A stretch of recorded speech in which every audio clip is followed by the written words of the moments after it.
Can't you tell us a little bit about the project you're doing right now, the plants and the sound? Yeah, I'm putting lightning in a bottle. I was exposed to Findhorn and the Dogon tribe in Africa, and the Adelaide tribe in Australia, and the Ojibwa tribe in Canada, and the Hopi in Arizona, all in like within a year. So I went from none to those main ones. So that was an epiphany. Just being able to recognize, hey, here's all these people that are doing planting ceremonies, and it's working. And I know it's working because I had film, 8mm film, and video in the late 70s of these planting ceremonies. And I was editing together my house in Flying Heart Ranch. And the ivy started growing in through the cracks in the wall, and inevitably spread out, went all the way around both sides of my living room. So then it dawned on me, wait a minute, I'm doing planting ceremonies and the plants are growing in the winter in my living room. Maybe there's something to that. So I began experimenting and did that for years, testing before I made it a project. The project was sound affecting plants, whether it's reenacting tribal ceremonies, studying them, or whether it's studying plants at the atomic level, seeing if any of that has an effect on them, and then seeing what at the atomic level is going on, and can we recreate that with analog synthesizers or digital synthesizers, and blend it in with the planting ceremonies, and is it really doing anything? And what about 428 and 528, and is there anything to that or not, or is it coincidence? And what happens if you germinate seeds and then improve the plant and then take its offspring and plant them and then don't treat them, and then take that offspring and don't treat them and plant them? Is that better than the second or third or fourth generation? So you got to go on and on for years. Some of the research that I've been doing, because you got to measure grow outs and other effects. And there's the germination faster. We've now reached a point, maybe about 10 years ago, that we know what to do to make it work every time. And the finer gradations of, do we want bigger walnut trees, more walnut wood, or do we want to save the water and the nutrients and make more walnuts? Do we want bigger orange trees, or do we want bigger oranges, or smaller oranges with more bricks and sugar concentration? How do you dial all that in? And who has something to say about it? And how do you scale it up? If it works in the laboratory in a test tube, how does it work on 1,000 acres?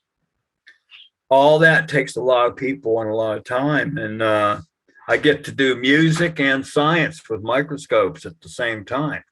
Although these days the microscopes are fewer and far between, because we're doing the grow out, and we're preparing to grow into our own full-time operation farm, studio, greenhouse, laboratory, presentation, dude ranch for no money down, pay at the end later. You know, I need 50-acre resort with greenhouses and music studios. Anyone got one? I'll cut you in on the deal. So, and we're doing our presentation and evaluation of the company, and have experts come in these different areas to play ball with us. And that takes a number of people, because it affects the entire industry of agriculture. And the entire industry of agriculture can use less or no fertilizer. We increase the absorption rate of the fertilizer that you put on, and if you put none on, we can do it different frequency that creates a voltage, piezoelectric effect, releases it in the roots, chelates the minerals, makes fertilizer. So the plant makes its own fertilizer. by chelating the dirt around it, sucks it up until it all runs out. 5 to 10 years later, you've depleted the soil because you're making it yourself. But it uses less water, bigger plants, longer shelf life. It's all principles in nature, and or like lightning that improves the nitrogen in the soil, or cannon fire, as Napoleon's general discovered, from all the boom, boom, has grass growing bigger around the cannons. It wasn't putting the cannons where the grass was, as the cannons are making the grass grow. So they would transplant grass where they put the cannons and then grow it even bigger. And knowing those small things to be true enhances the ability to train others in how to use the technology. So it's a long range project. Once it's initiated and started, it'll be going on forever. It'll be the way agriculture is done. It's like the understanding in nature of the airplane wing. Once you understand that the top of the wing is this ratio to that, and the front is curved, is pointed in the back, and it's a ratio of the surface area at the top to the bottom, you create a force in nature. Airplane. Once you understand how to do this multiple frequencies at the same time, like throwing rocks in the pond, and all the ripples go out and intersect each other and make a new pattern. That if you do that on purpose, you can make a new pattern that creates new biokinetic vector forces. And that this is true in nature. We haven't invented, we've developed gadgets. Yes, we've invented the gadgets, but the principles of the airplane wing of agriculture exist already. We've just discovered how to harness that and to teach others how to do it. And that takes a lot of people, and that's what we're doing now. Yippee. Who have been your support group in this? Well, in the 80s, it was Marcel Vogel and Cleve Baxter. Oh, mhm. Do you want to tell people who Cleve is? Cleve was one of the inventors of the polygraph machine. The Baxter Institute at the FBI is named after him, and he developed our measurement equipment so that we did polygraph tests on plants. So we could measure the voltage and the impedance and the Tesla magnetic energy and the moisture, all and biofeedback system measuring plants. And I met him through Jim Lorenzen at APRO because he had been doing lie detector tests, polygraph tests on contactees, or on witnesses. And he knew Marcel Vogel already. In fact, I think it might have been him that gave me the paper on Marcel Vogel. Clinda was working for Marcel Vogel, by the way, at the same time that I was going to see him, but he kept her in the back room. I didn't get to meet her until 20 years later. Yeah. So the best way to characterize the people that we met was one person led to another, because I make big charts. Frequently a photograph on who did I meet that person through, then who did they introduce me to, and who did they introduce me to. So you never go around the person that introduced you to somebody and go make your own side deal, because it's jinxed. In one of my superstitions, you don't violate that introduction pathway. But I'm Marcel Vogel, Cleve Baxter, and then Christopher Bird was writing a book on Gaston Naessens and his cancer therapy microscope. Someone told him that I was taking this particular treatment, and he came to visit me, and turned out that he was the guy that had written the book called The Secret Life of Plants years before, celebrated book, Secret Life of Plants. So he he saw what I was doing in my experiments, said, "Oh, this is fantastic. You got to meet this other guy." So he introduced me to Dan Carlson, and I started substituting his sound of thunder and songbirds with my own suite of sounds. And did that for a few years, and I ended up working, helped out quite a bit, was Malcolm Bale, who was the chief economist at the World Bank and was the head of agriculture agronomy, the director of policy and strategy at the World Bank, left the World Bank to come be president of our little company. We were hardly a company. We were research and discovery science. In 2003, he's from Australia, from New Zealand. And he left the World Bank, took early retirement to come be head of our little company, and introduced us around to people that he said we needed to meet now so they didn't cook us and eat us until later. So he took us to meet DuPont Pioneer and Monsanto and a few Cargill and others who he believed and wrote a really good paper about the fact that this is true. And as soon as we figure out how to scale it up, it will change the world of agriculture. 2003, 2004, 5, he was writing these papers. And he said, you know, if fertilizer and GMO is poison, we got to go to the people that do it and have them understand this, even if they steal it from us. It needs to be done. It needs to exist. It needs to be scaled up. And I was like, oh, well, steal it. I want to be a millionaire again, please. He's like, no, maybe you will, maybe you won't. That didn't happen. So he introduced me to a lot of people, big in agriculture, and we went center pivot irrigation and other companies that were big in it, and said, okay, this is what we're working on. Here's how it works. Here's what you can know. Here's what I'm holding back. And we'll be back to see you in 5 or 10 years. As soon as we've got these other things worked out, and they're all kind of used to that, like pharmaceutical companies in particular, see you in 10 years. So this is that. This is the more than 10 years has gone by. So we're putting together a group of people that will go see these big guys who will then adopt it into what they are doing to save the world from starvation and water shortage. Not that we're on that cause. Others will pick up that gauntlet, pick up that flag and wave it. We demonstrated as the truth of what the technology does. Hopefully, others will embrace it as a cause to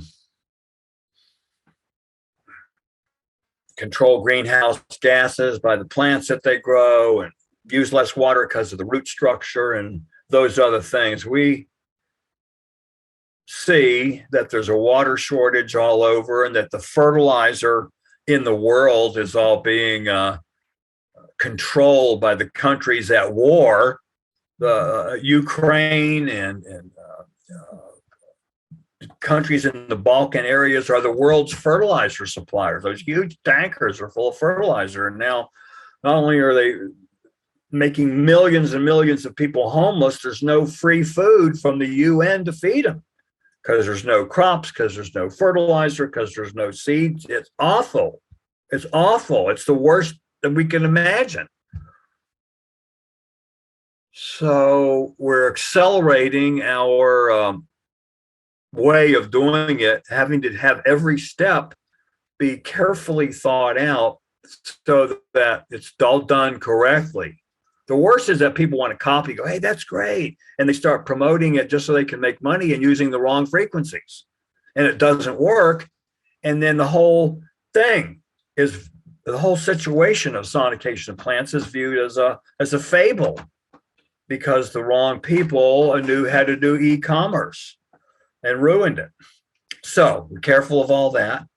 And in the meantime, our yard is full, our front porch is full, our living room, our dining room is full of seeds that we're planting and testing and just when we think that someone's given us awful seeds that won't germinate, Kalinda gets a whole big giant tray. Well, they certainly did germinate using our method. So we got gardens going on up at Arcosanti, up near Sedona, Arizona, and we got a whole project with St. Vincent de Paul and their gardens and their systems. Rob and Melinda Walton donated $3 million to the St. Vincent de Paul Gardens. So it's got action, little baby steps, sprinting all over. So it's fun. It's productive. I like it.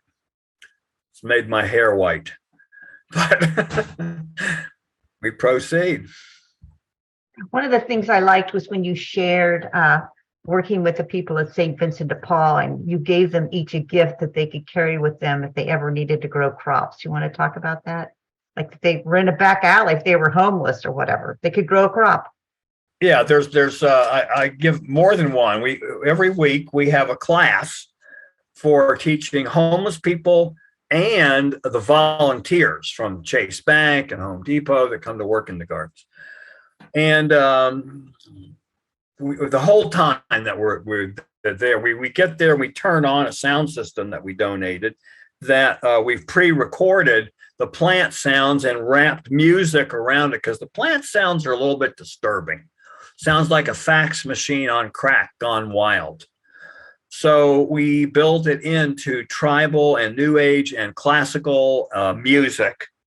And it's the ambience, the soundtrack of the garden. So we have that playing. And then in the last half hour, the water bottles that people have been drinking out of, particularly the newbies, got to finish the water.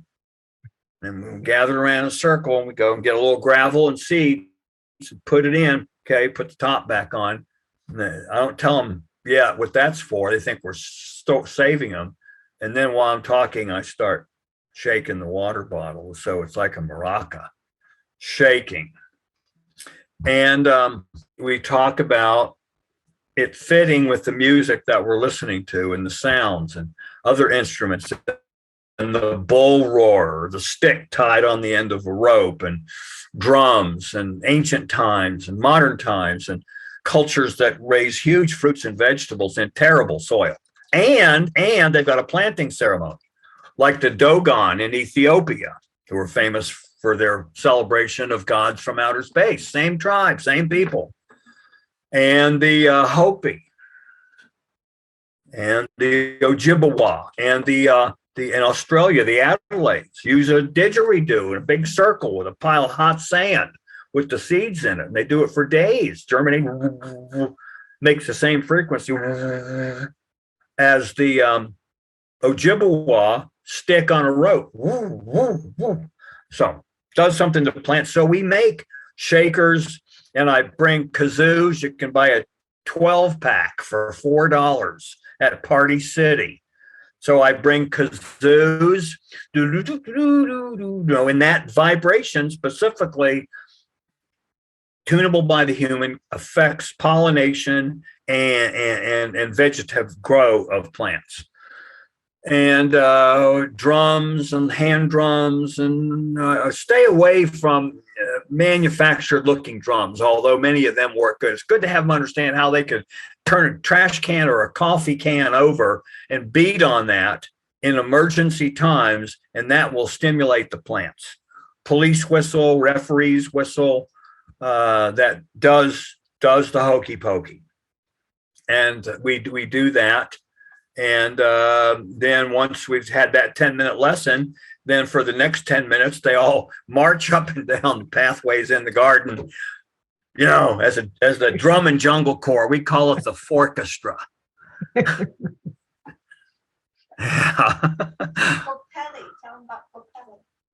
And don't forget, Kalinda reminded me about the Kokopelli, which is playing his, I think it's her, flute to the plants. That's part of the whole Hopi culture and reverence that they have for sounds and plants.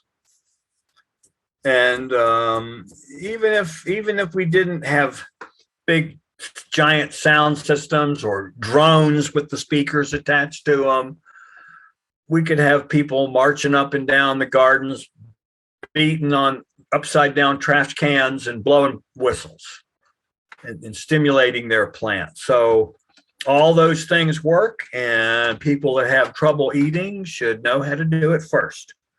Once they know how to do it first, and the people that are going to do it for big money, then they get to do it second. That's just what I think.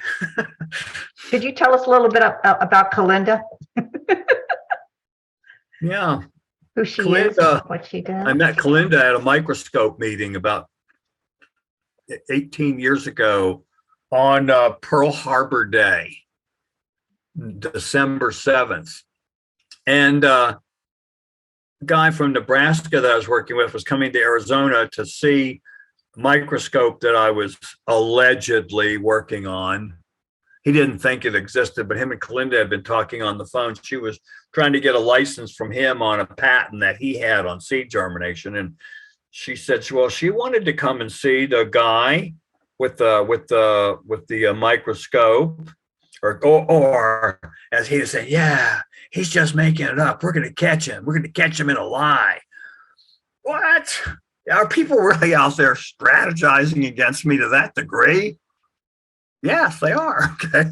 So they all get here and they all come. We meet for lunch and we talk about it. And then we all get in the car and drive over to the lab, where there was at least half a dozen atomic force microscopes and a whole room full of people working on it. Not only did it exist, they all knew me. And it appeared as though I was somehow involved in management of it, because I was one of the developers of the array processor system there. Didn't own it, but had a hand in it. And I met Kalinda at that.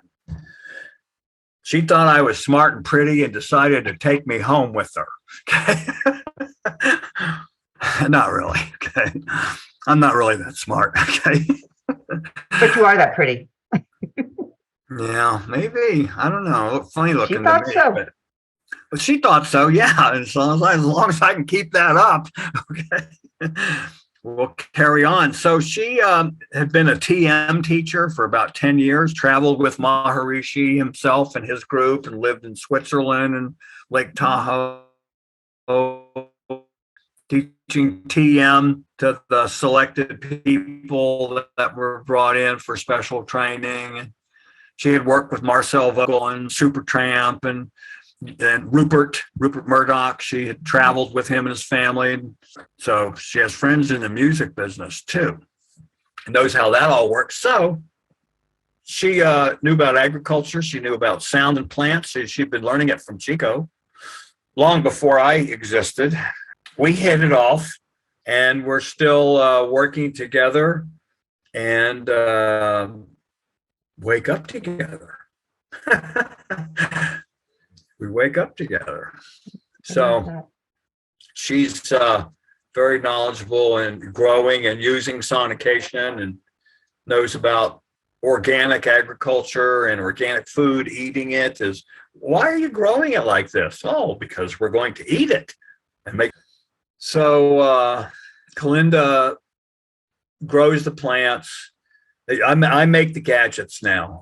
Every now and then I go out during the frost and might help cover up the plants, or I might help build something or get the supplies, but I make the gadgets and figure out the sounds, and she grows and she applies it to the plants. And real good. She's really good at it. World class.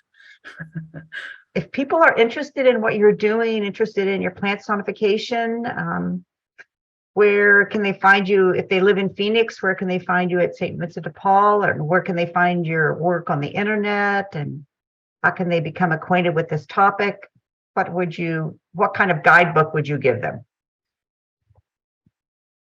We took down the website some years ago only because we needed to simplify the instructions and have a better way to provide the sounds to people than the internet. Sounds transferred on the internet are digital, they're quantized. Plants think they were talking into a fan, it's chopped up. It can only be analog. And other things get the right minerals that are in the plant, the right tuning forks. So I talk to people for a few minutes and kind of get a calibration on where they are, and they want to know some about it, or they want to do it, so I can send them things. And my email address is the following: Jim Toso 777 at Gmail. I'll spell that JIMTOSO 777 at gmail.com. Just write me. We have lots of scientific white papers and nifty little charts to know about the soil and the seeds and the plants and things that make it doable. Saturdays, we see people. There's actually 3 gardens, the downtown Phoenix and the west side and Mesa. Mesa on Saturdays is near to, you can Google SVDP, St. Vincent de Paul, SVDP Gardens Farm. You'll see the exact address. So food comes right out of the garden, right into the dining hall. In fact, we have surplus food that goes to the downtown Phoenix dining hall. And we feed 500 people a day, 2 meals a day. And then with the other farm and gardens, we feed about 4,000 to 5,000 people a day. We is 400 people. You know, the we of St. Vincent de Paul is 400 people. It's not just Kalinda and me, or Kalinda and I. It's Kalinda and me. Mm-hmm. I'm still working. 73 years later, I'm still getting, is it I, me, you know, I'm always trying to get the participles correct on the declensions, proper speaking, let alone I'm actually a hillbilly, trying to do good in the big city. Okay. Right.